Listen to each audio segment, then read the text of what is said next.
ಶ್ರೀ ಗುರವೇ ನಮಃ. ಸಚ್ಚಿದಾನಂದರೂಪಾಯ ಬಿಂದುನಾದಾಂತರಾತ್ಮನೇ ಆದಿಮಧ್ಯಾಂತಶೂನ್ಯಾಯ ಗುರುಣಾಂ ಗುರವೇ ನಮಃ. ಯಕ್ಷ ಪ್ರಶ್ನೆಯನ್ನು ತಾವೆಲ್ಲರೂ ಕೂಡ ಕೇಳ್ತಾ ಇದ್ದೀರಾ, ನೋಡ್ತಾ ಇದ್ದೀರಾ. ಇದರ ಮುಂದುವರಿಕೆಯಾಗಿ ಈ ಪ್ರಶ್ನೆಯನ್ನು ನಾನು ತೆಗೆದುಕೊಳ್ತಾ ಇದ್ದೇನೆ. ಬ್ರಾಹ್ಮಣರಿಗೆ ದೇವತ್ವವು ಯಾವುದು ಎಂಬುದು ಯಕ್ಷನ ಪ್ರಶ್ನೆಯಾಗಿದೆ. ಅದಕ್ಕೆ ಉತ್ತರ ಸ್ವಾಧ್ಯಾಯ. ಅಂದರೆ ಸ್ವಾಧ್ಯಾಯವು ಬ್ರಾಹ್ಮಣರಿಗೆ ದೈವತ್ವವನ್ನು ಕೊಡುವಂತಹದ್ದು ಅನ್ನುವುದು ಈ ಪ್ರಶ್ನೋತ್ತರದ ಆಶಯವಾಗಿದೆ ಎಂಬುದಾಗಿ ಭಾವಿಸಬಹುದು. ಅದು ಹೇಗೆ ಎಂಬುದನ್ನು ನಾವು ಇಲ್ಲಿ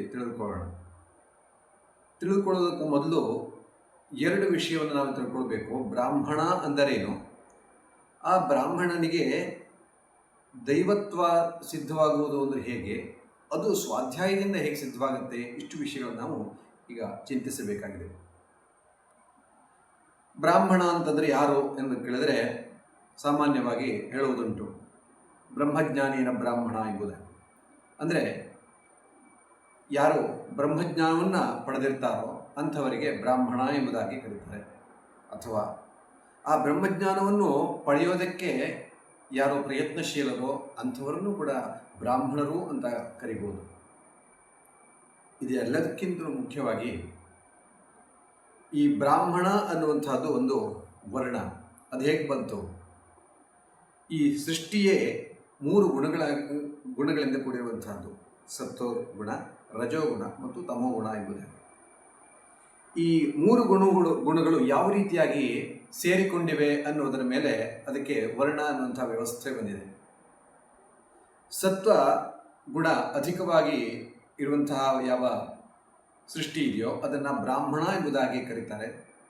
ಹಾಗೆ ಉಳಿದ ಆ ಗುಣಗಳ ಪ್ರಭಾವದಿಂದ ಅತಿರೇಕವಾದಂಥ ಅತಿಶಯವಾಗಿರುವಂತಹ ಗುಣ ಯಾವುದರಲ್ಲಿ ಕಂಡುಬರುತ್ತೋ, ಯಾವ ಸೃಷ್ಟಿಯಲ್ಲಿ ಕಂಡುಬರುತ್ತೋ ಅಂಥದ್ದನ್ನು ಕ್ಷತ್ರಿಯ, ವೈಶ್ಯ, ಶೂದ್ರ ಹೀಗೆಲ್ಲ ಹೇಳುವುದುಂಟು.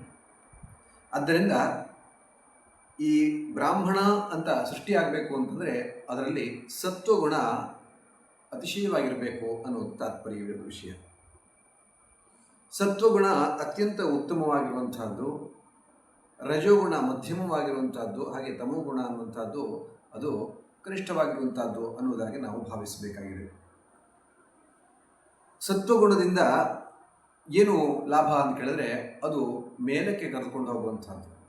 ಅಂದರೆ ಈ ಸತ್ವಗುಣವುಳ್ಳವನು ಇನ್ನೂ ಮೇಲಕ್ಕೆ ಹೋಗಬೇಕು ಅನ್ನುವುದಾಗಿ ಇದರ ಅರ್ಥ. ಈ ಬ್ರಾಹ್ಮಣ ಸೃಷ್ಟಿ ಮತ್ತೆ ಮೇಲಕ್ಕೆ ಹೋಗಬೇಕು ಅಂತಂದರೆ ಎಲ್ಲಿಗೆ ಹೋಗಬೇಕು ಅಂದರೆ ದೈವತ್ವಕ್ಕೆ ಹೋಗಬೇಕು. ಹೀಗೆ ಹೇಳಿದಂತೆ ಈ ದೇವತೆಗಳನ್ನು ಈ ಸೃಷ್ಟಿಯಲ್ಲಿ ಸಾತ್ವಿಕ ಸೃಷ್ಟಿ ಎಂಬುದಾಗಿ ಕರೆದು, ಮಾನುಷ ಸೃಷ್ಟಿಯನ್ನು ರಾಜಸಿಕ ಸೃಷ್ಟಿ ಎಂಬುದಾಗಿ ಕರೆದು, ಹಾಗೆ ತಾಮಸಿಕ ಸೃಷ್ಟಿಯನ್ನು ರಾಕ್ಷಸಿ ಸೃಷ್ಟಿ ಎಂಬುದಾಗಿ ಹೀಗೆ ವಿಭಾಗ ಮಾಡಬಹುದು.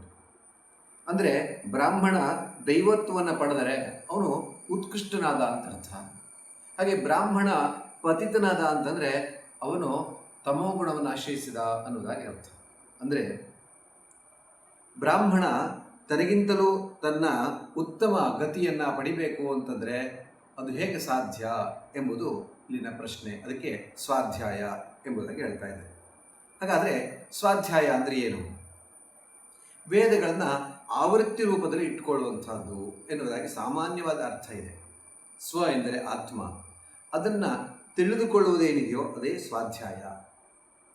ಪವಿತ್ರವಾಗಿರುವಂಥ ಓಂಕಾರ ಮೊದಲಂಥ ನಾಮಜಪ, ಮೋಕ್ಷಶಾಸ್ತ್ರದ ಅಧ್ಯಯನ ಇವುಗಳನ್ನೇ ಸ್ವಾಧ್ಯಾಯ ಎಂಬುದಾಗಿ ಯೋಗಶಾಸ್ತ್ರ ಆ ಪದಕ್ಕೆ ವಿವರಣೆಯನ್ನು ಕೊಡ್ತಾ ಇದೆ. ವೇದಗಳೆಲ್ಲವೂ ಆತ್ಮಾನುಸಂಧಾನಕ್ಕಾಗಿಯೇ ಇರುವಂತಹ ಜ್ಞಾನ ಭಂಡಾರ ಮತ್ತು ಈ ಪ್ರಪಂಚವೆಲ್ಲವೂ ಕೂಡ ವೇದಗಳಿಂದಲೇ ತುಂಬಿರುವಂತಹದ್ದು. ಈ ವೇದಕ್ಕೆ ಮೂಲವಾಗಿರುವಂತಹದ್ದು ಯಾವುದು ಅಂತ ಕೇಳಿದ್ರೆ ಅದಕ್ಕೆ ಪ್ರಣವ ಅಂತ ಕರೀತಾರೆ. ಆ ಪ್ರಣವದಿಂದಲೇ ವಿಕಸಿತವಾಗಿರುವಂತಹ ಎಲ್ಲ ವೇದಗಳು ಕೂಡ ಆ ಸ್ವವನ್ನು, ಆತ್ಮವನ್ನು ಅಧ್ಯಯನ ಮಾಡೋದಕ್ಕೋಸ್ಕರ ಇರುವಂತಹದ್ದು. ಹಾಗಾಗಿ ಇಂಥದ್ದನ್ನು ಸ್ವಾಧ್ಯಾಯ ಎಂಬುದಾಗಿ ಕರೀತಾ ಇದ್ದಾರೆ.